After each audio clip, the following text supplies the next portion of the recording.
guys, it's Keelan, and it has been a long time since I came on this channel. First, I want to welcome you guys to my channel. I'm looking down because I have a bunch of notes of what I want to say, so if you guys see me looking down, this is the reason why. But I want to welcome you guys to my channel, and if you are not new, welcome back to my channel. If you are new, I'm Keelan, known as ItsKeilynnn on all my social medias, and welcome to my channel. Welcome to this craziness. So the first thing I want to talk about is I want to rebrand my channel. I want it to go from a makeup channel to pretty much just talking about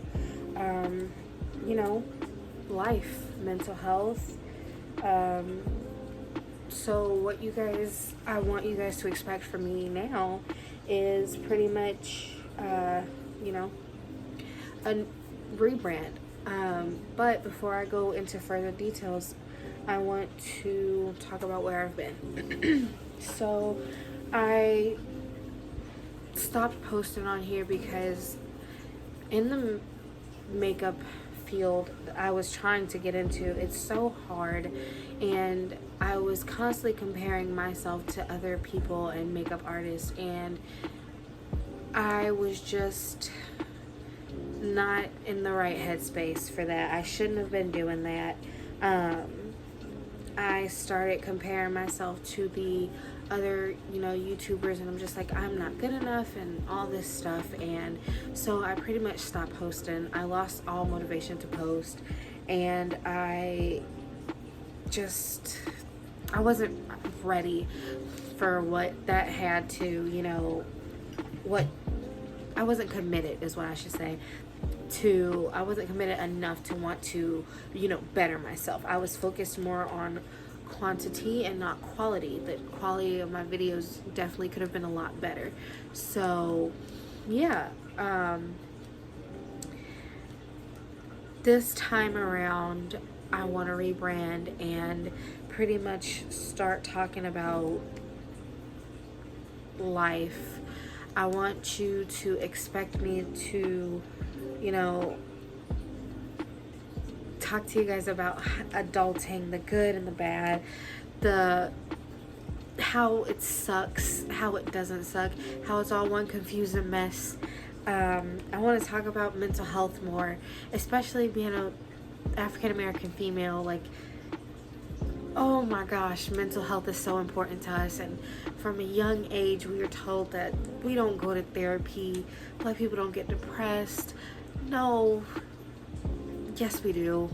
We go to therapy. We need to go to therapy. Our black men, our black women, all of us, whether you're white, black, any race in between, anybody could go to therapy. It is definitely needed in your day-to-day life. Even if you think you're happy, or you just go just to have a different aspect, and if different person looking in, I want to talk about traveling.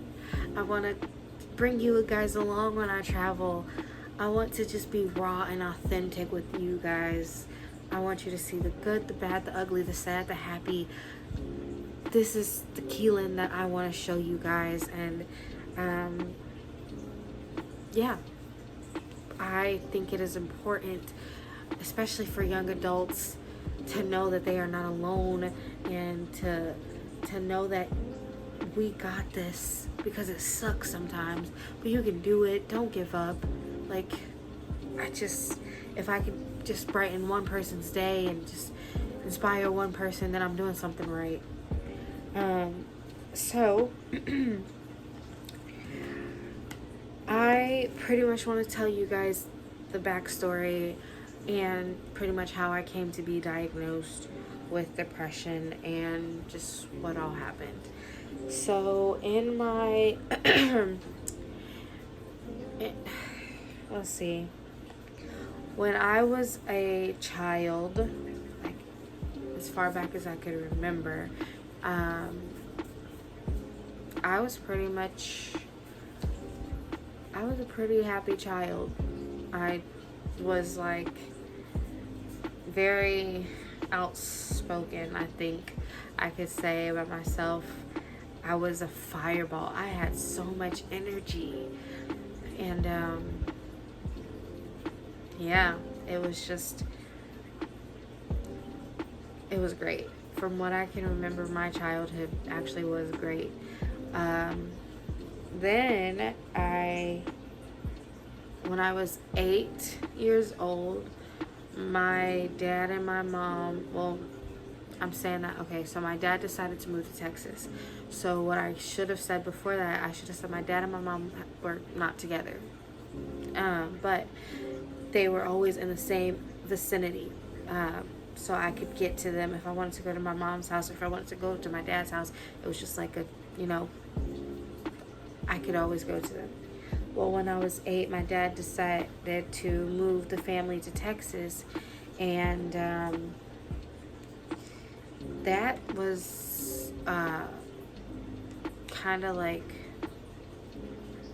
it had an impact on me. I remember saying, like, when I found out that they were moving to Texas, I ended up passing out, I think. I don't know. I fell in my grandma's front yard, and I woke up in the hospital. So I'm gonna say I passed out, but I don't know if I did. I can't remember. But yeah, and ended up in the hospital, and I had my first panic attack at like 7 or 8 years old, because my dad was moving, and I was just like, I remember just thinking, like, I'm not gonna be able to see my dad ever again. He's like, this is it.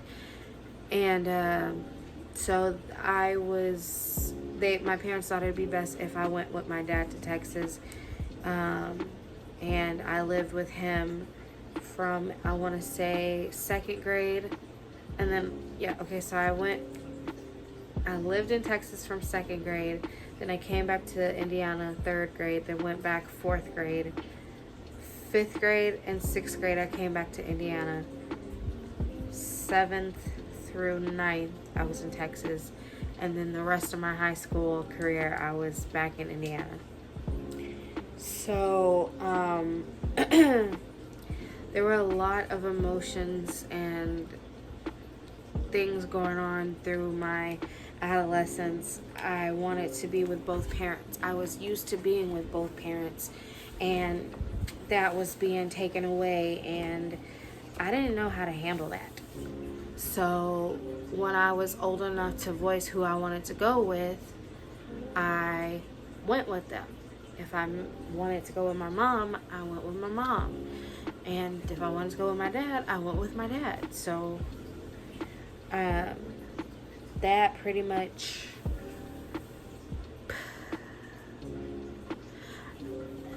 I don't even know what, but it was just like knowing that I wasn't going to be able to have both parents right then and there when I wanted both parents was kind of sad. It was very sad, and it was hard on me because I felt like I had to please both parents, and I just felt like I wanted to see both of them at the same time like it used to be, you know? So me going back and forth was my doing, because I didn't want one parent to think I loved them more than I loved the other parent. And that was just me and my brain at a young age. So I started just becoming sadder and sadder and sadder. And then I became a teenager. When I hit my teens, the first time I thought about suicide was at the age of, I believe, 13 or 14. I was a freshman in high school, and I wanted to be with my mom, and I was living in Texas, and at the time I wasn't able to contact my mom, and I was going through a lot of things in that household and it's not bad. I don't want to say it and think I was, but I was going through a lot of mental things in the household, and I just wanted to talk to my mom. And when I wasn't able to, I wrote a suicide note, and I wrote it to my mom. And when I got to school, my dad had taken my phone, so when I got to school, I took a picture of it and I sent it to my mom on my friend's phone. And we would contact each other that way for a while. And that was the beginning of a lot of drama. And I knew that I was messed up, but I didn't know, because I didn't know what depression was. And I'm not gonna lie, I was just like, black people don't have depression, because that's what we were taught. We don't have depression.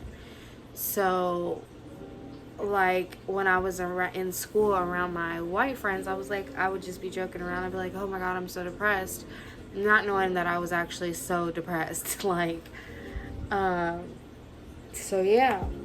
So when I was 13, I got put into therapy. 13 going on 14, I got put into therapy, and I was not cooperative, because I thought I was crazy, because my dad was making me go to therapy, and I didn't understand why.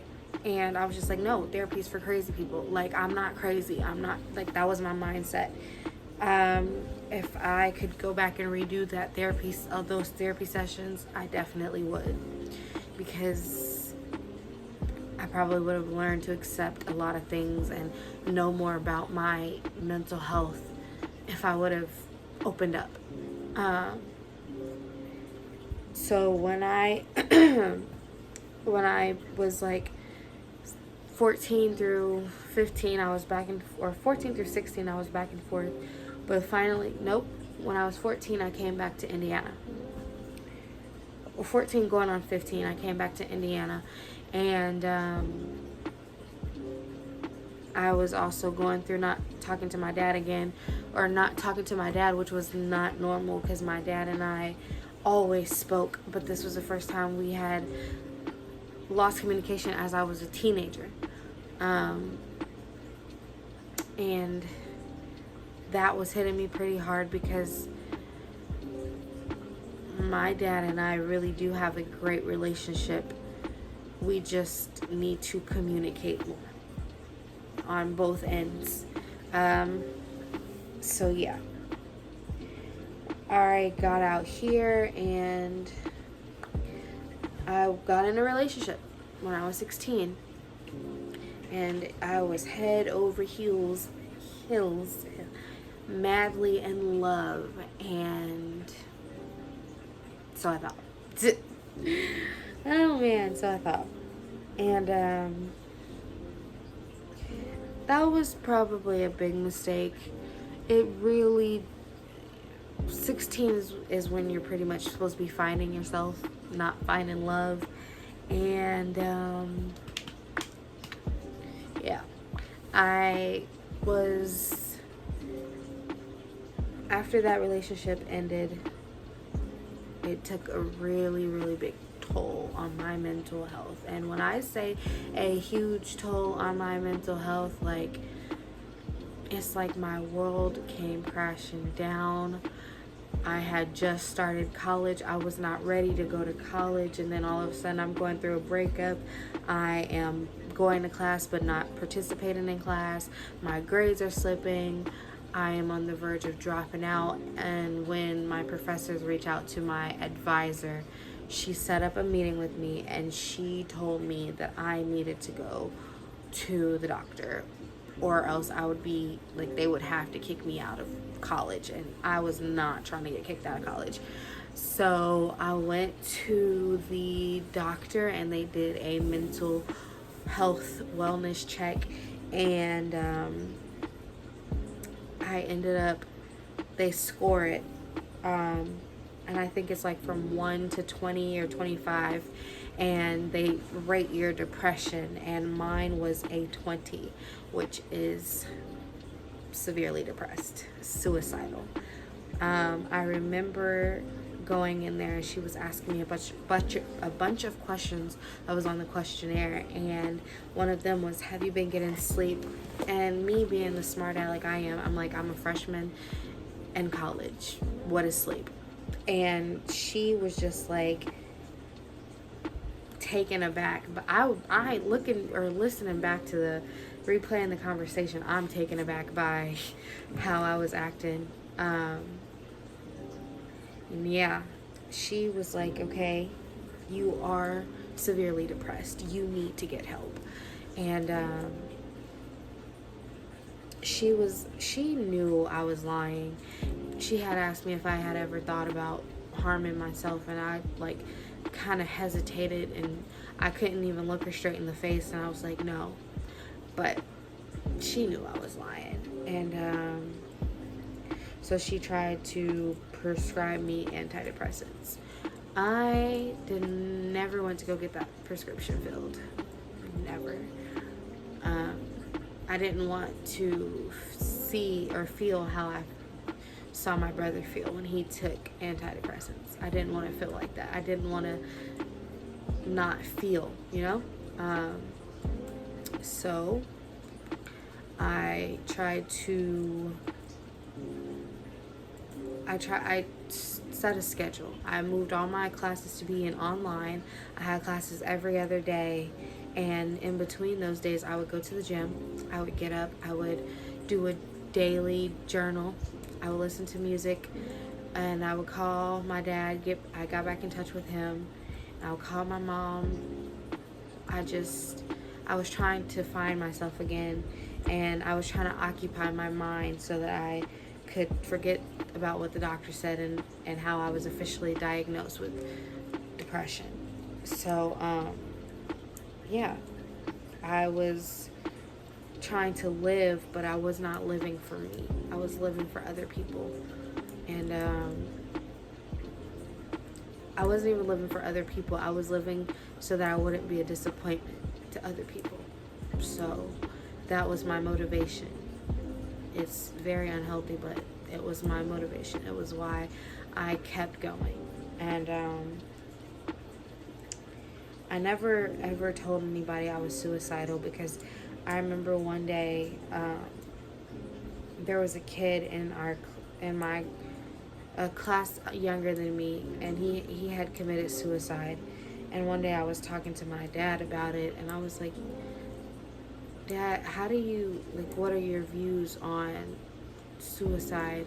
And he was just like, to me, he said suicide was for the weak-minded people who didn't have the strength to go on.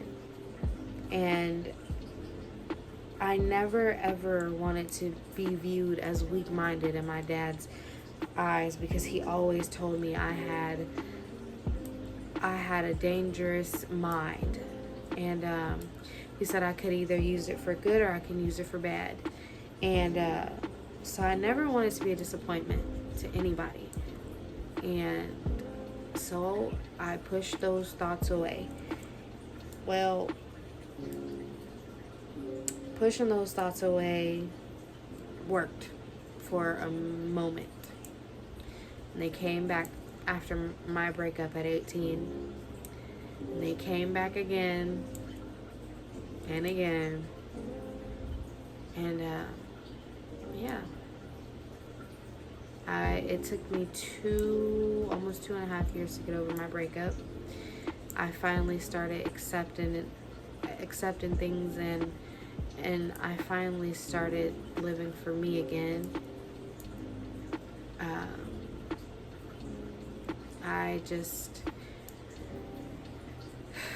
I don't know. It was time for me to get out of my funk.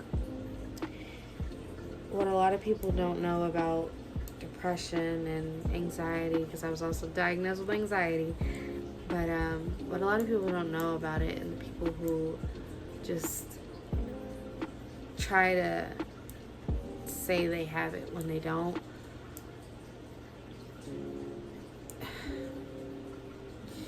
It's a constant battle every day. Every day of your life.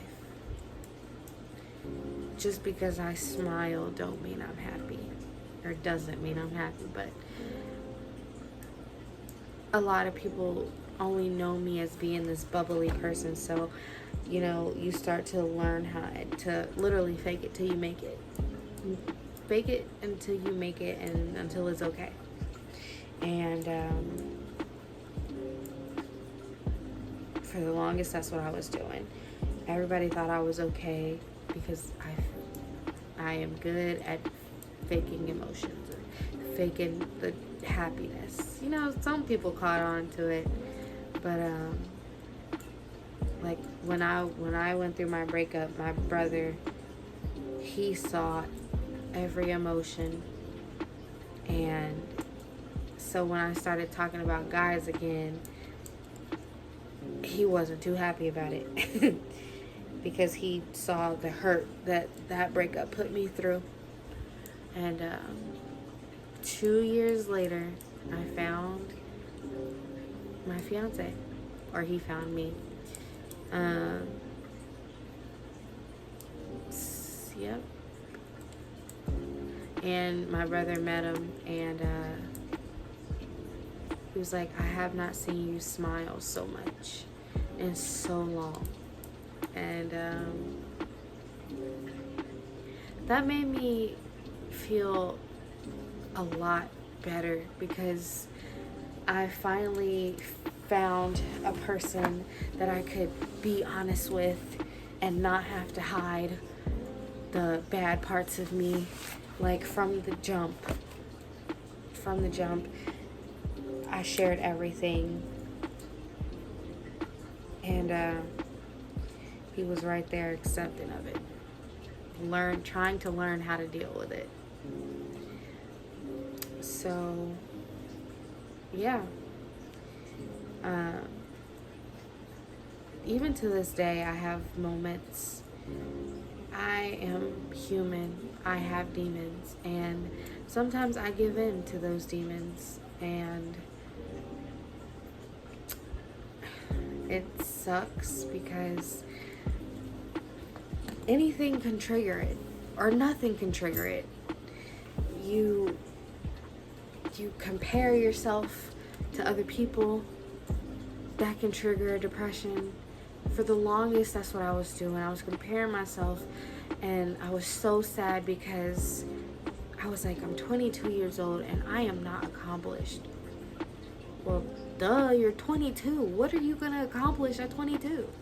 But because I'm following all these YouTubers and all these celebrities, and how these YouTubers are literally 19 and 20, I'm over here comparing myself to them, when it's okay not to be where they are. Their success is not your success. Your success is not their success. That is what I am learning. And I get in, when I look back and I see all the stuff I was sad about, it's crazy, because you know these things. You know that it's okay. But when you're depressed, it's the end of the world. And for all these people who claim something that they don't have, don't claim it, because the tongue is a powerful thing. And no, don't do it. I just wish that I would have been more careful, and my word choices when I was joking about being depressed. I don't know. But, you know, here I am at the age of 22. And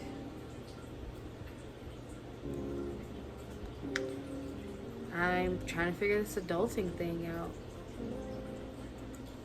It sucks sometimes. I'm not gonna lie.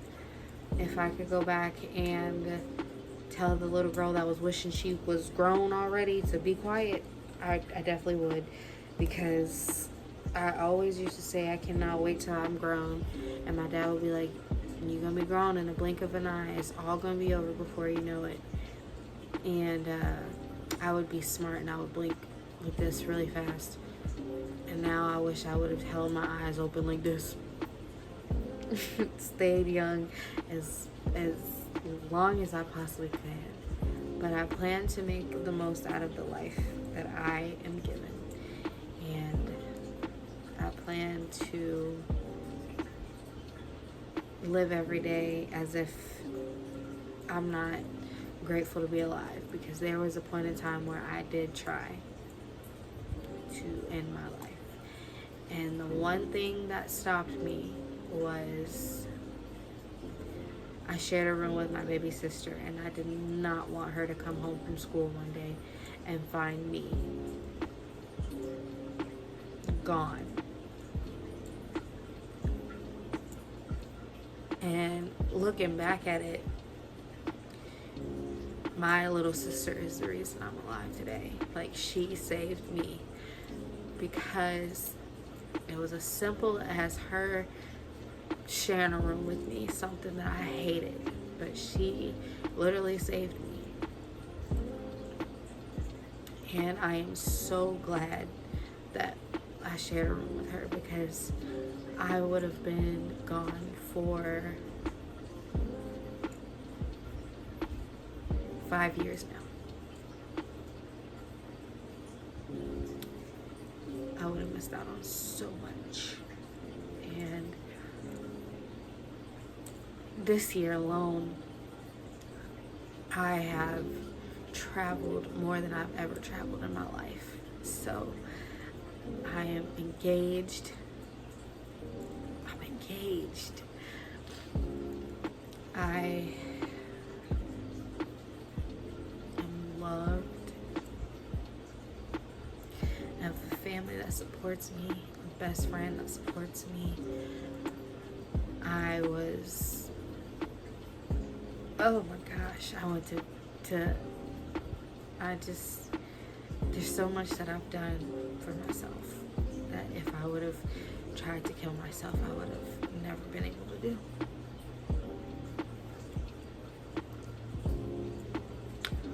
Yep. And I'm crying because this is the first time that I've ever said any of this to anybody. And it's crazy to realize that a small thing like sharing a room is the reason I'm alive today. Because I hated sharing a room, but it saved my life. Wow. Whew, wow. But yeah. Looking back over where I've come from to where I am today at 22 is, and I'm not talking about like, well, nope, can't even say that, but I've come far and I am so happy. I make say life sucks one day because or adulting sucks because I have to pay my own bills. But it's also, I'm glad to be here, because even though my mind is not normal, I'm normal. This is my normal. This is me. Real, unfiltered, raw. I'm gonna make mistakes and I'm gonna learn from them. I'm going to live my best life, and I'm gonna do it without people judging me and not caring what people think, because I only get one and it was almost cut short. So I'm gonna make the most of the rest of the time I got left on this earth. I hope you guys stick around for the journey. I will see you guys in my next video. Comment down below.